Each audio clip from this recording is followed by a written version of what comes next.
मेरा नाम प्रतिभा चौहान है और श्लोक विना वेद विना गीता विना रामायणी विना गताम विना कवि कालिदास भारतम भारतम नाही। नर्मदे हर. नर्मदे हर.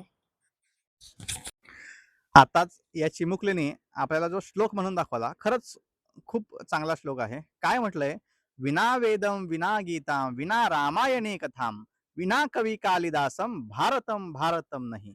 म्हणजे या चिमुकलीला या वयामध्ये जर हा श्लोक कळत असेल तर असे साधक ज्यावेळेस असतील आपल्याकडं त्यावेळेस आपला भारत एक दिवशी धर्मगुरू झाल्याशिवाय राहणार नाही.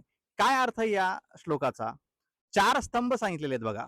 आपला भारत वेद, गीता, कवी कालिदास आणि रामायण जर नसेल तर आपला भारत भारत नाही.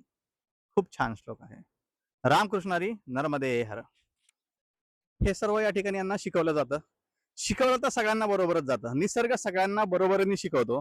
पण कोण किती घेतं, कोण किती आचरणात आणतं ते प्रत्येकाच्या मनावरती अवलंबून आहे. कारण अध्यात्म म्हटलं, ज्ञान म्हटलं तर कोणाला नकोय आज, कारण आज कलियुगात आहे आपण. पण या कलियुगामध्ये